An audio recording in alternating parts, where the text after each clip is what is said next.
Let's be brutally honest. Perfection is a myth, and we've been falling for it for centuries. Today, we see it on social media, but this isn't new. The idea that life should look flawless has been carefully constructed and reinforced throughout history, shaping how we perceive success, beauty, intelligence, and even morality.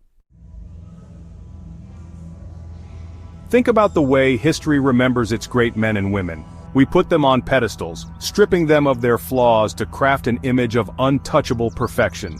Julius Caesar is remembered as a fearless leader, the architect of an empire. But we rarely talk about his arrogance, his paranoia, or how he was ultimately stabbed to death by people who once called him a friend. Napoleon is hailed as one of the greatest military minds, yet his reckless ambition led to catastrophic losses and his own miserable exile. Even Alexander the Great, celebrated for conquering half the known world, was an alcoholic who murdered his own friends in drunken rages. Even in art, we see the obsession with perfection. Look at the sculptures of ancient Greece, chiseled bodies, flawless features, idealized human forms. The Renaissance took this even further, portraying figures like Michelangelo's David or Da Vinci's Vitruvian Man as the ultimate standards of proportion and balance. These weren't just artistic expressions, they were statements that perfection was something to aspire to, that to be flawed was to be lesser. This pursuit of perfection extended to morality and character as well. Historical figures like George Washington and Abraham Lincoln are revered as nearly saint-like, with their shortcomings conveniently erased. Lincoln suffered from severe depression. Washington lost more battles than he won. But the way we tell their stories makes them seem larger than life, as if they were destined for greatness rather than flawed men navigating impossible situations. Fast forward to today and nothing has changed. Except now, instead of statues in history books, we have Instagram, TikTok, and influencer culture keeping the illusion alive.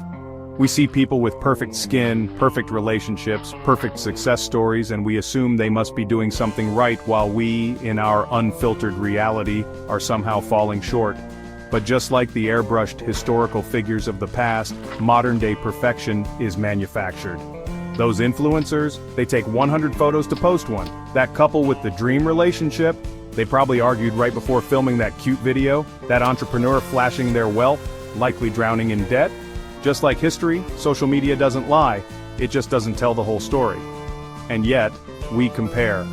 We measure ourselves against this illusion, believing we are the only ones struggling while everyone else has it figured out. We feel like failures because our real, flawed, messy lives don't look like the edited highlight reels we see online. Fortunately, history also provides the solutions. The people who truly changed the world weren't those who chased perfection. They were the ones who embraced their flaws, worked through their struggles, and refused to be defined by an impossible standard. Edison is credited with inventing the light bulb, but what people don't talk about is that he failed over 10,000 times before he got it right. He didn't try to make his journey look effortless, he literally said, "I have not failed. I've just found 10,000 ways that won't work."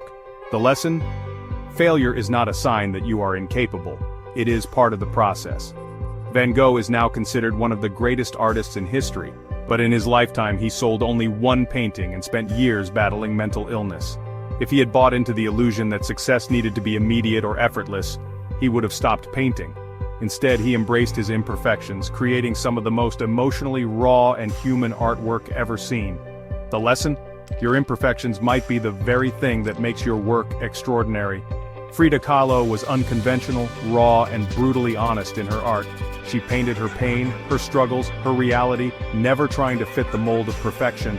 She was unapologetically herself, in a time when women were expected to be polished and composed. The lesson? Authenticity is more powerful than perfection. Gandhi wasn't rich, powerful, or physically strong. He didn't look like the traditional image of a leader, yet he led a revolution. He embraced simplicity, knowing that real influence isn't about looking perfect. It's about standing for something real. The lesson? What you fight for matters more than how polished you appear. It's easy to talk about historical figures, but how do we actually apply these lessons in our own lives? Next time you catch yourself comparing your life to someone else's, remind yourself that you're seeing a highlight reel, not the full story. No one has it all together, and that's okay. Every time you fail, remember Edison's 10,000 attempts. Every time you feel like you're not enough, think about Van Gogh painting alone in his room, completely misunderstood. Struggle doesn't mean you're on the wrong path, it means you're human. The people who left a real mark on the world weren't perfect, they were real. Be like Frida, unapologetically yourself. Be like Gandhi, fight for what matters, not for the illusion of success. If you wait until you feel ready, confident, or perfect, you'll never start. History shows that the greatest people were messy, unsure, and deeply flawed, but they kept going anyway. So start that project, write that book, speak up, take the risk. You don't need to be perfect, you just need to begin. The world doesn't need more people pretending to have it all together. It needs more people who are willing to be real. Perfection is a lie that has been used to control, manipulate, and discourage people for centuries. The ones who reject it, they're the ones who actually change the world, so stop chasing the illusion, stop waiting to be enough, you already are.